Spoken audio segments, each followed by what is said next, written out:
Nasib Kementerian Badan Usaha Milik Negara atau BUMN mengalami perubahan signifikan setelah Presiden Prabowo Subianto menggeser Erick Thohir dari posisi Menteri BUMN menjadi Menteri Pemuda dan Olahraga. Kementerian BUMN kini akan diturunkan menjadi badan dan berada di bawah kendali Badan Pengelola Investasi Daya Anagata Nusantara atau BPI Danantara.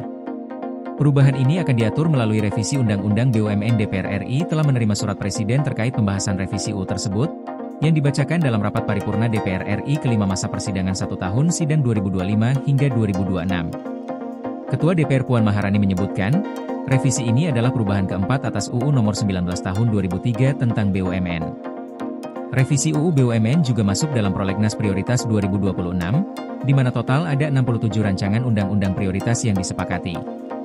Mensesnek Prasetyo Hadi menjelaskan, salah satu alasan penurunan status Kementerian BUMN menjadi badan adalah karena sebagian besar fungsi operasional BUMN kini dikerjakan oleh BPI Danantara. Kementeriannya ya, karena sekarang fungsi Kementerian BUMN sebagai regulator.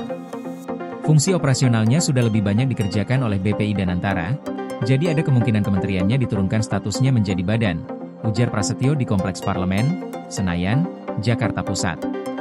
Prasetyo menambahkan, revisi UU ini juga membahas isu seperti rangkap jabatan, status BUMN sebagai penyelenggara negara, dan pengawasan oleh Badan Pemeriksa Keuangan serta Komisi Pemberantasan Korupsi.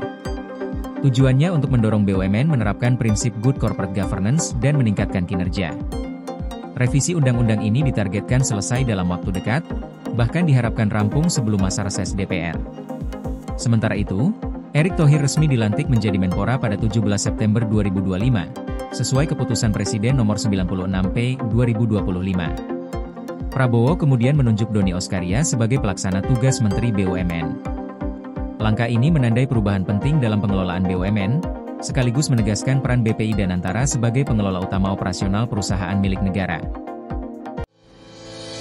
PLN UIPS BU lakukan sosialisasi besaran kompensasi ROW jaringan 150 kafe Blampidi Tapak Tuan guna hadirkan listrik untuk rakyat. UP2B Kaltimra, pastikan keandalan listrik untuk rakyat melalui strategi operasi adaptif dan skema pertahanan sistem.